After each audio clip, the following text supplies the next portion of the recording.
Hello.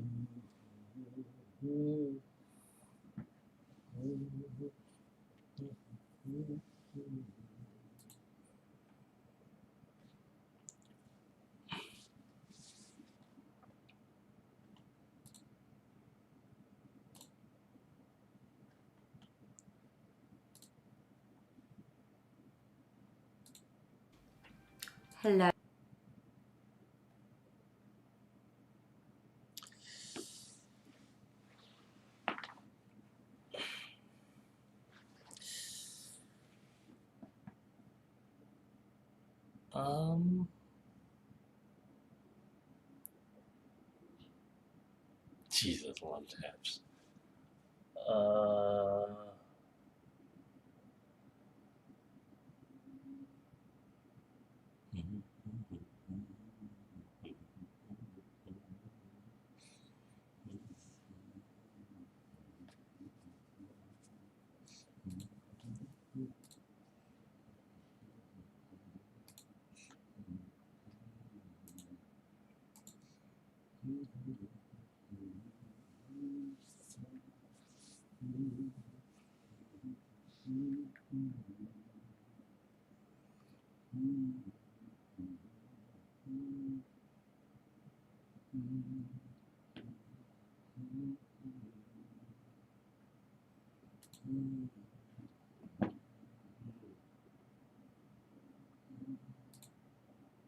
Hello, welcome. You want to be a female fitness influencer, yes? Yeah, okay, let's get started straight away then. We just need to run over a few things first. Do you have any sort of qualifications in health or fitness? No? Doesn't matter. Don't need that. Do you have an Instagram account that ends in fit or fitness? Yeah, I started one last night. Big tick there for that. Oh, next up, are you comfortable with about 90% of your feed being focused on your arse? My bum? Yes, on your bum, I guess. Great stuff. Okay, I would usually suggest 45% boobs, 45% bum, but can't really see anything there, honey. So let's go with 90% bum for you, yeah?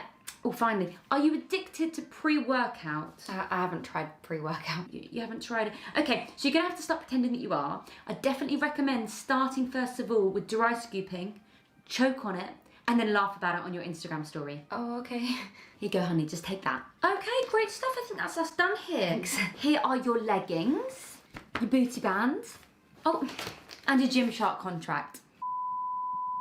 Maddie R Fitness here, back with another video. And today I'm going to be talking about the female fitness industry and why it's kind of fucked. I wanted to do this video because I myself as a female was kind of tricked by a lot of things I'm going to be talking about. If you don't know much on health and fitness, as soon as you come into it, you get very confused and you believe everything you see online. So I decided to structure this video with 5 main points. These are 5 things which I think a lot of people aren't realizing female fitness influencers are doing and aren't even realizing it's actually kind of toxic. I feel like a lot of videos have been done on this about male fitness influencers, where a lot of people say that they're not natural, they talk about the supplements they take, but with female influencers, people just sort of let them get on. So I thought, let's expose it, let's talk about it today. So the first— I don't think that's true.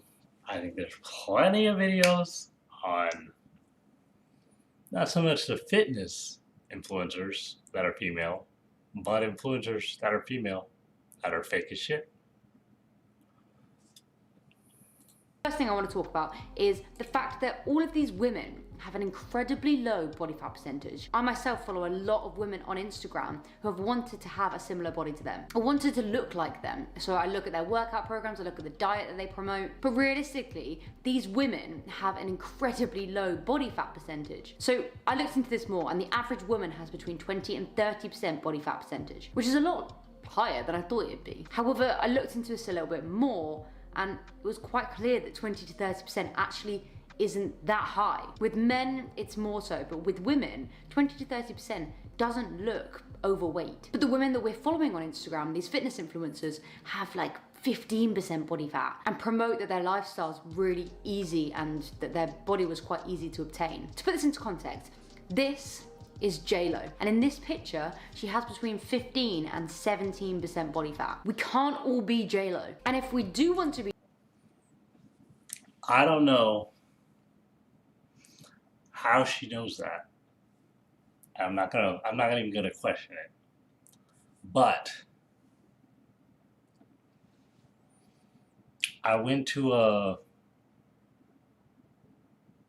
place that checked your body fat percentage. And guys, I'm gonna be honest with you.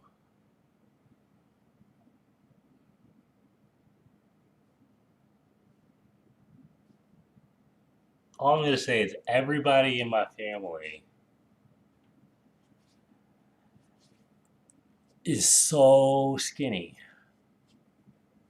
And it's not like anybody's trying to be.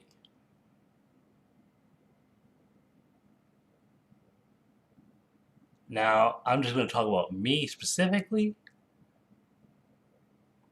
I definitely don't try to be. But when I went to I went to a fitness place that checked your the mass of your muscles and a whole bunch of other metrics that I don't remember because it was a little while ago. But that hasn't changed much. It hasn't changed much. My weight hasn't changed much. Well, it hasn't changed at all within the few years since I've done that. And back then, the body fat percentage was below 10%. Now, I don't know how she knows what J-Lo is. I'm a bit confused as to why she said that. But I don't believe the statement that we can't all be J-Lo. I think that's a load of crap. Be J-Lo, and if we do want to be these fitness influencers that we see on Instagram and YouTube, you actually have to work for it. Number two, we all have different genetics and people aren't talking about this enough. If I did the exact same workout and had the exact same diet as you, we'd still have very different bodies. Some women lose fat quicker in different places, and that's all down to your genes. Some put on muscle quicker. And a lot of these women on Instagram, these influencers that we follow, have fantastic genetics. A perfect example of this is Nutty Foodie Fitness. She eats a lot. She eats a lot of things like peanut butter and French toast. And all of those things aren't bad for you, but the amount she eats is a lot for someone that's that small. So she's got incredibly good genetics. And if you look at her parents, and she's done videos on this, it's clear that her genes are good. However, the average woman may not have genes like that. So if you copied what she did, you wouldn't look like that. And this is where it gets a little bit funny because... That's probably mostly true. I'm not going to talk about this as though I'm super I'm super knowledgeable about this stuff. I'm not even close. But I was just going to react to it as someone who is in the process of learning.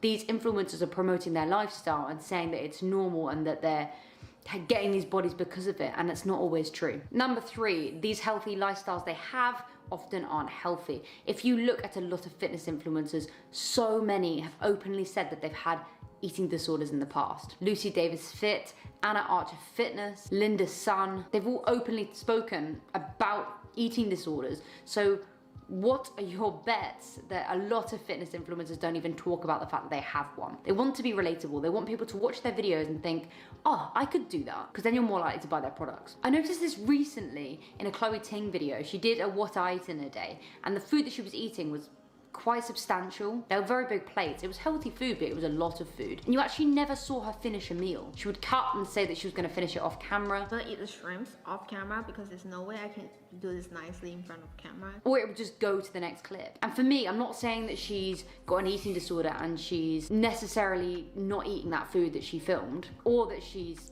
potentially being sick afterwards. All I'm saying is she probably isn't eating those things every single day, because she's absolutely tiny and also says she doesn't work out that much. Number four, their aim is to sell you products. So that's how they make their money. So courses, supplements, clothes. And the best way to do this is to tell you that you have a problem and then they can fix it. However, sometimes they sort of slightly make up those things. So they tell you what your problem is when it isn't always that. Or they just make up workout routines which aren't necessarily going to work just because they need to stand out in the industry. So they'll sell you products which aren't always gonna work. Or they will work, but not in the time span that they say it will. I mean, you can see this in most YouTube videos. The thumbnail will say, get abs in 2 weeks. And it doesn't work like that. You can't achieve those things in such a small amount of time. The fifth and final thing is editing and angles can make the world of difference. These female fitness influencers will put their ass at the front of the picture so it looks bigger. They'll use certain filters to make themselves look more toned. They'll make sure that they take the pictures in the morning when your stomach looks flatter. They make you think that their body looks like that 24/7 when it doesn't. So those are the 5 things that I think need to be exposed about female fitness influencers. Things that aren't necessarily helping people wanting to get involved in fitness, in health. But if you have anything else that you think is pretty toxic about this industry or I've missed out, definitely put it in the comments. And if you enjoyed the video, make sure to give it a like and subscribe, and I'll see you in the next one. So I didn't really see anything that I didn't already see in other videos. I just agree that nobody's talking about these things. Everybody's talking about these things. And I don't think everybody's talking about it and they actually know what they're talking about.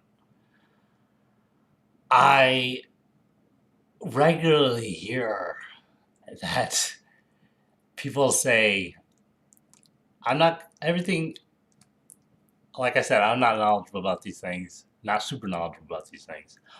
But the one thing that stood out was we can't all be J-Lo. That is not true. We can't. It's probably true that we can all be J-Lo.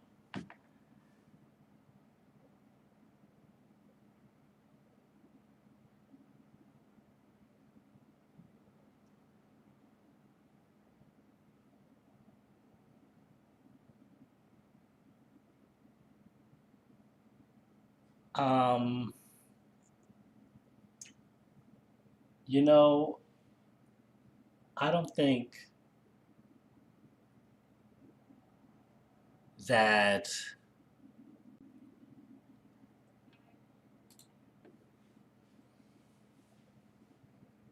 now, you know, this fitness stuff is very complicated stuff. And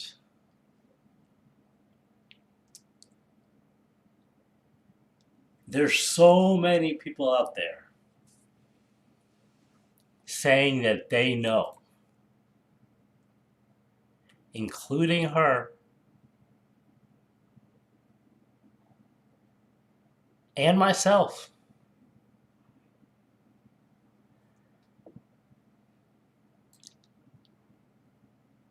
And the thing is,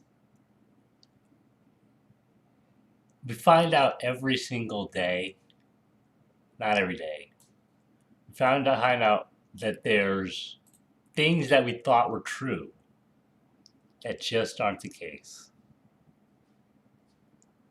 Now, I don't know what the norm, she said that the norm was like 20 to 30% for women, and that it wouldn't even look fat, according to her. But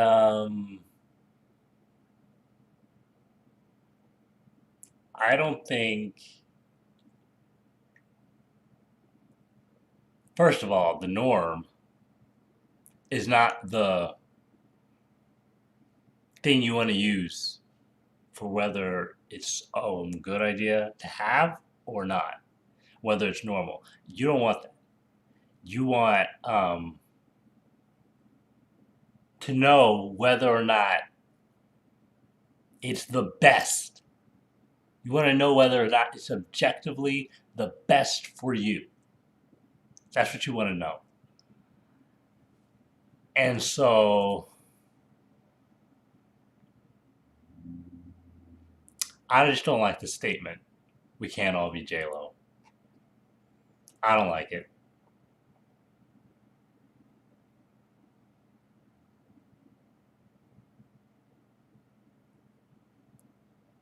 No, you can't be J-Lo, but you can definitely be your own version, if you will.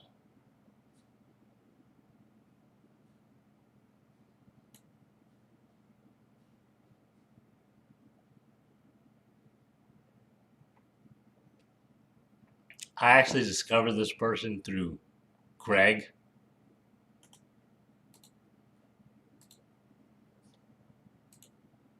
Which I'm going to react to the same video that when he reacted to our video.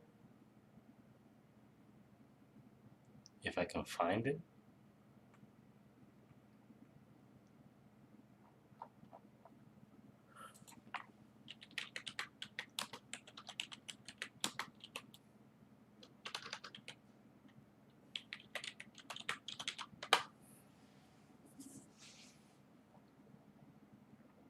Ah, there it is. Maybe it was there. But, yeah, we're going to react to that to see what his perspective on it was.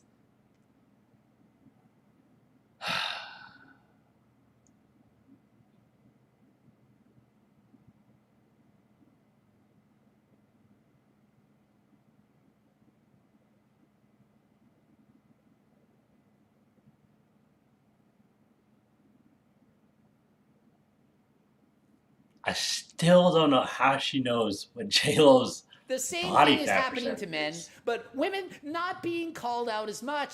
People are so scared to attack girls. Oh, you're so mean. You're a mean old man. How dare you talk about a female?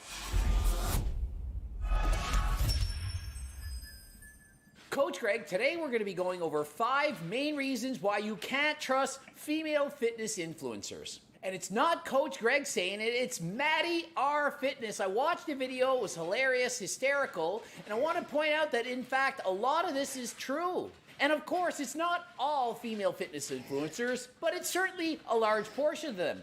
So watch this video and find out exactly what are female fitness influencers doing wrong. Hello, welcome. You want to be a female fitness influencer, yes? Yeah, okay, let's get started straight away then. Instagram handle or YouTube, does it have fit or fitness in the title? If you answered yes, then you're well on your way because so many people have fit in their title, and for some reason people think, oh, they must know about fitness because they ping. Here are your leggings, your booty bands. Oh, and Nobody thinks that. Nobody thinks because they have fit in the title, they know what they're talking about. When I say nobody, I don't mean everybody. I mean the majority.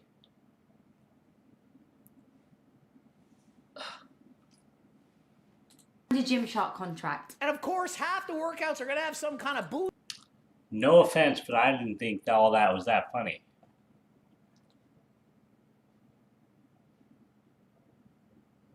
bands, and it's how to build your glutes. Every exercise seems to be how to build your glutes. How many programs are focused on anything but the glutes? It's either get glutes or have a flat stomach, and how to do those at the same time. Build your booty and shrink your waist. As if that's freaking possible. These are 5 things which I think a lot of people aren't realizing female fitness influencers are doing. And she's saying female influencers, they seem to be getting off the hook. Males, on the other hand, they're doing natty or nots, exposing if they're taking PDs. Women, not the case. Trust me, I've started it. Calling out the BS, calling out girls who are lying about surgeries, pretending that they don't have surgeries to sell programs. Look at my glutes. Look how amazing. I put on 20 pounds all in my ass. See how big my ass is? Oh, when I was younger, I was skinny. I wasn't eating. Now I eat 3,000 calories a day. All of it went straight to my ass by my program. Meanwhile, they had surgery to get that ass. That is how they did it. So the first thing I want to talk about is the fact that all of these women have an incredibly low body fat percentage. I myself follow a lot of women on Instagram. Case in point, you yourself have an incredibly low body fat percentage. She has no tan whatsoever. I still see striations as she's moving. It's so prevalent that even the woman doing this video, she herself has low body fat levels. I looked into this more, and the average woman has between 20 and 30% body fat percentage. So she's saying the average woman has between 20 and 30% body fat, and it's actually much higher. The average woman has 33% body fat. 33. The average woman is not 20 to 30. 20 to 30 is where most women wish they could be. At the end of a diet, at the end of a cut. If they got my cookbook and followed it, they'd end up 20 to 30. 25% is amazing. That is really, really healthy. So no, 20 to 30 is not average. 33 is average, which also happens to be obese. To put this into context, this is J-Lo. And in this picture, she has between 15 and 17% body fat. No, J-Lo does not have between 15 and 17%. She's in the low 20s. So in fact, she's higher than you even suggest. 15% body How does she know that?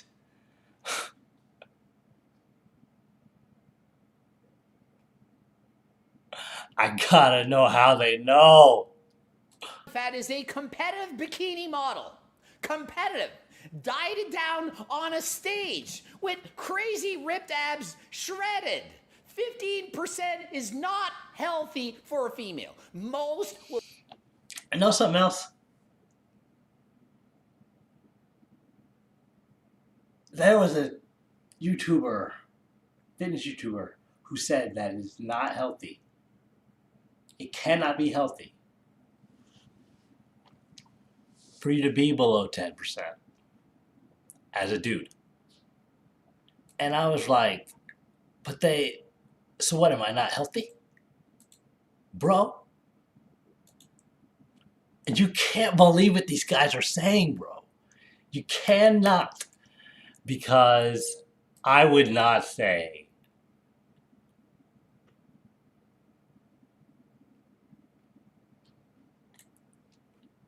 look, I've been to the fucking doctor and nobody's saying, and as far as I know, I'm pretty healthy.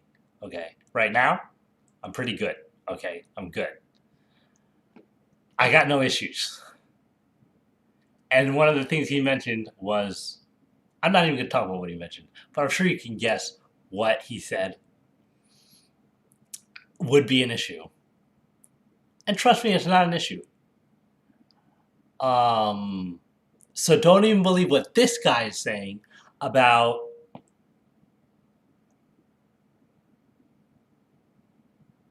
what's healthy. Don't believe it.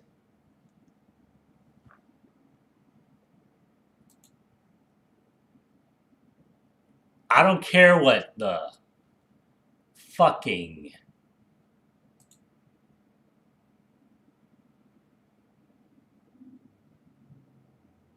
don't believe it, man.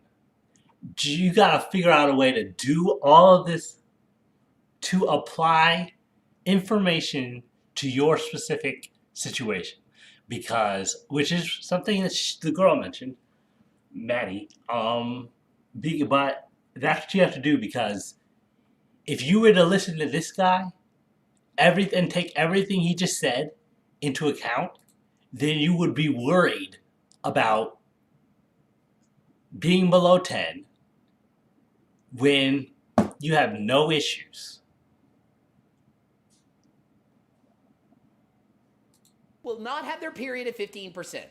It is not healthy. For a high-performance Olympic-level athlete, 18 to 22%, that's a typical number they're going to be. 15, extremely lean. Number 2, we all have different genetics, and people aren't talking about this enough. If I did the exact same workout and had the exact same diet as you, we'd still have very different bodies. And it's important to remember that not everyone can eat the same amount of calories. My girlfriend, Allie, she eats 3,000 calories a day. She barely has over 30% body fat. Somebody else could eat 2,000 calories a day and be 40% body fat. So just because you follow the diet of someone else doesn't mean you're going to look like them. Number 3, these healthy lifestyles they have often aren't healthy. So true. 25% of women doing competitions like bikini, figure, bodybuilding, all those competitions, they have ED. They have problems with their eating. See, the thing is, because you hear all these things. And by the way, I want to try to enter a fitness competition. So, and the thing is, my plan is not to change a thing. Because, like I said, I'm already low, bro. And, I mean, I haven't gone in 2 years. So I don't know. But my weight hasn't changed within those 2 years. And so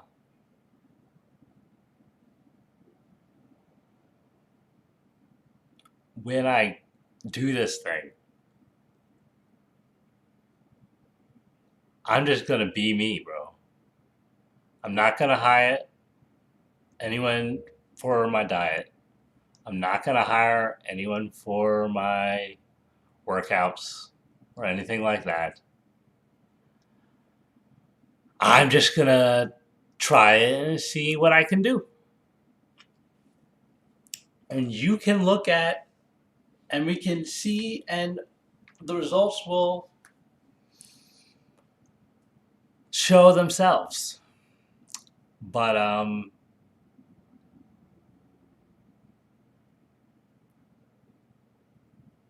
none of these guys are as qualified as you think they are.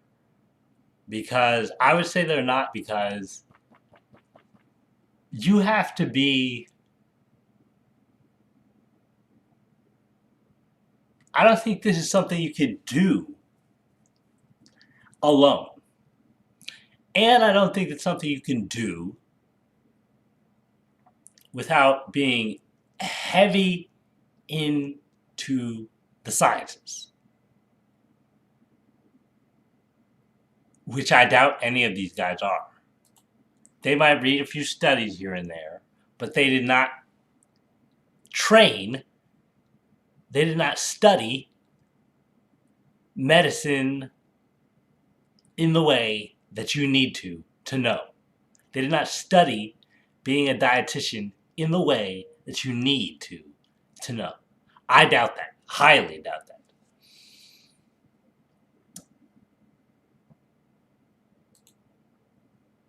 These are just things that they read, things they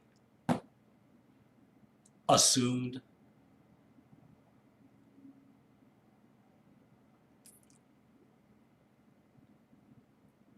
Now, I've watched some of her videos.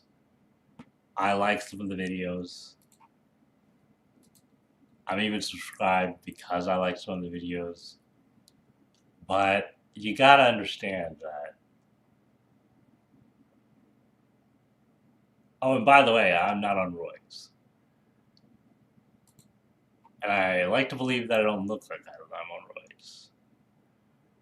But, yeah, these guys, they might know something, but they don't know as much as they need to know to be telling you what to do. And I definitely don't. So you don't have to take my word for it. I mean, you don't have to take my word for it.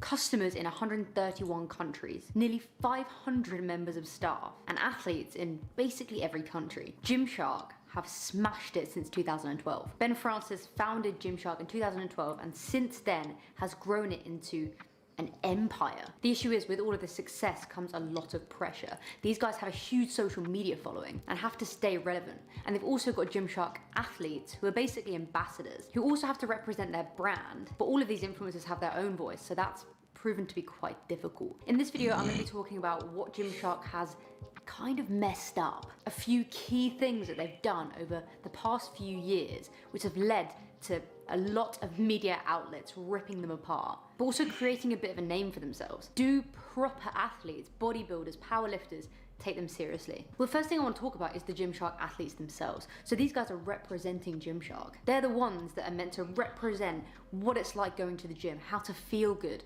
in the clothes you're wearing. And initially, I think this did work. I think Gymshark chose some great athletes that were fitting to their brand. Over the years, I think it's sort of just been oversaturated. You'll find an influencer you like in the fitness field, and they're most probably with Gymshark. Then you'll find an influencer you don't like, and they're most probably with Gymshark. The biggest thing we're seeing is a lot of their influencers aren't actually natural. I guess this is part of the fitness industry. It's so competitive to get the views, to get the content out there which people are actually going to engage with. You have to look the best you possibly can, which sometimes mean that people aren't natural, especially men. However, does it look good that a fitness company are sort of just supporting that? One of the main issues that we're seeing is these influencers aren't exactly realistic because they're not natural. If you go on Gymshark's feed right now, especially with the men, they are absolutely hench. They're massive men with a huge amount of muscle. And the brand's sort of meant to be supporting everyone that wants to go to the gym. So for those that are just starting out, I don't think that's a great fit.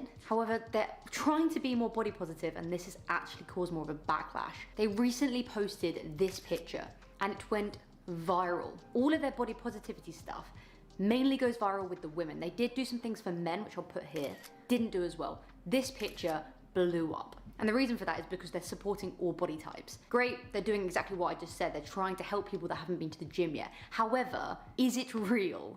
Let's be honest, this brand have never supported anyone that isn't either stick thin or hench. And suddenly, they are supporting women that are slightly bigger, men that have more skin after losing a lot of weight. For me, Which, by the way, I think would be a total mistake. I would not work with anybody that basically doesn't look totally amazing. I wouldn't do it because it's like you don't want to. I mean, I would want to create the dream, a goal to reach. I wouldn't want to put all that body positivity crap up there. Not for my company, no. for me, this just screams marketing. This screams the marketing team being like, we need to get something viral. We need to seem like we're supporting everyone. What can we do? And the reason I believe this is because Gymshark's marketing department is phenomenal. They basically created influencer marketing. They have viral campaigns constantly, with this one most recently. They're creative, they're good at what they do, they know how to get into the consumer's head. So I'm not quite sure that that campaign was for the right reasons. And they've also been told this before. I don't think there is a right reason for doing something like that. Recently with BLM, they posted this post talking about Black Lives Matter. A lot of businesses did this, a lot wanted to show their support. However, a lot didn't actually do much besides posting a black square. And with Gymshark, they basically said they want to be able to educate people, they want to be able to help. The only issue is, this wasn't shown in all areas of Gymshark. Basically, someone said in one of the comments, what about Blue Lives Matter? And someone replied to that from the Gymshark account saying, yes, can't wait for Avatar 2. So you have Ben Francis, the founder, going on True Geordie's podcast saying this. Not enough education in terms of what was going on in the US, particularly heading into the US election. What are the topics? What are the things that Gymshark should and shouldn't get involved in? However, if you really do believe in BLM and you do believe in educating people, surely he would have had conferences, he would have had sit-down conversations at Gymshark with the team where they are educating people. I just very much get the vibe that they have to jump on current trends to get out there. And they're a business at the end of the day, they have to make money. However, I feel like they're trying to jump on too many current trends and you can't actually hear what their voice is. So with a lot of different companies, you know what their voice is, you know what they stand for. Whereas with Gymshark, it's anything that's trending. I've got nothing against Gymshark. I actually wear their clothes all the time. I think they're great quality. However, I do think they're sort of need to start treading a little bit more carefully. I think they just need to be honest with themselves and know what they stand for. You don't have to jump on every current trend to support it. So what are the main takeaways?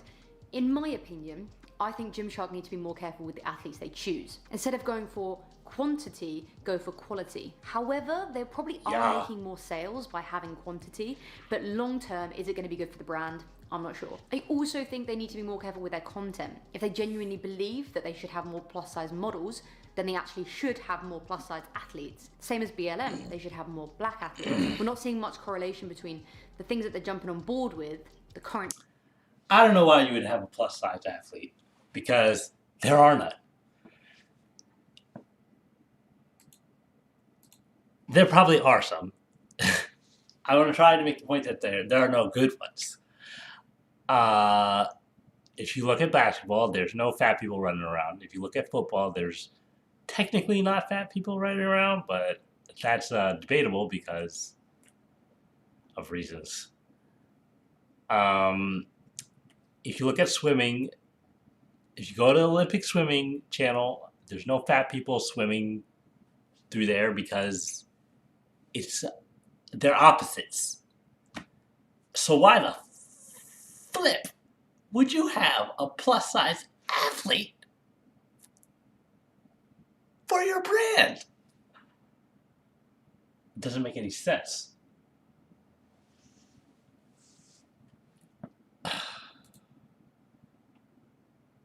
Trends and actual action. If you found this video interesting at all, make sure to give it a like and subscribe. There's going to be plenty more videos coming. I'm going to try to be a bit more frequent. If you have any opinion on anything I've said, drop a comment below. I want to hear all about it. See you in the next one. I probably won't be doing that, but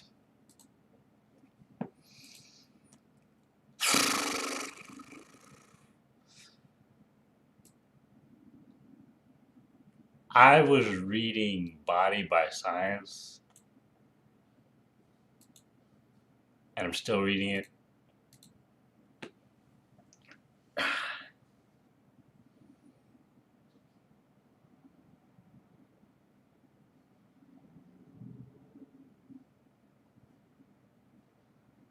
And I'm currently in the process of learning these things. Trying to learn as much as I can.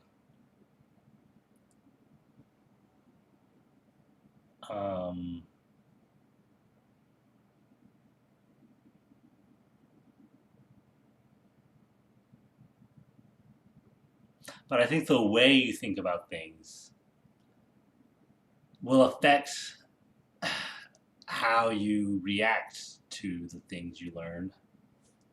And I think that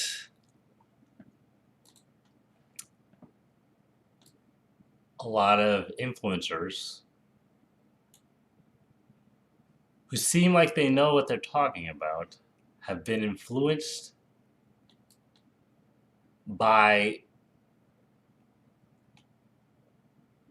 ideas they already held.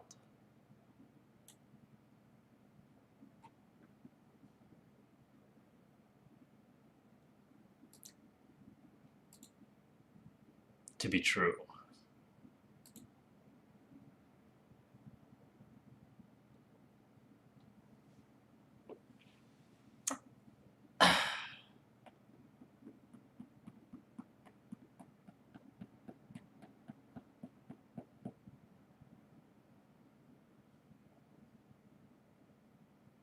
But just know I'm going to go back to that place where I got I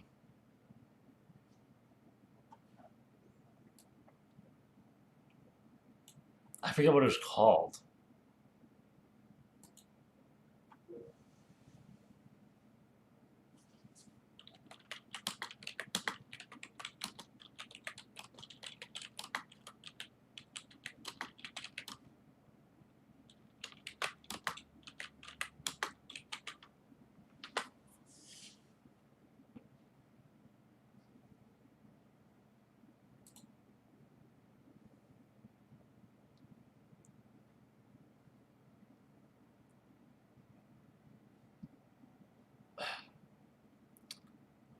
I didn't really want to do it myself. I wanted to go to a place to someone who would tell me. There it is.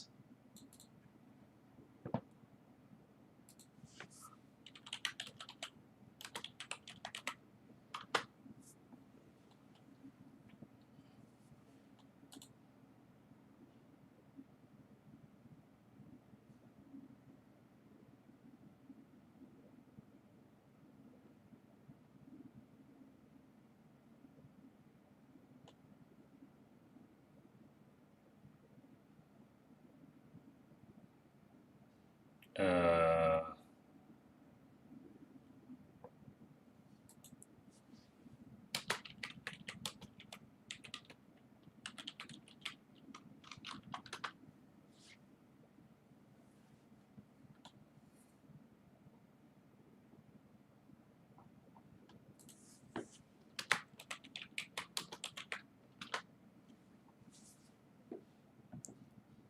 but I doubt anything's changed. And the thing is,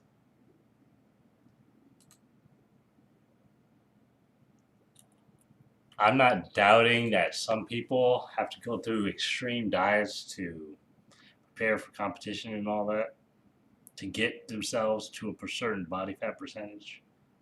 I'm not doubting any of that. But I'm doubting that some have to do that. I feel like I bet some probably do not. And I think the issue is a lot more complex than both of them make it out to be.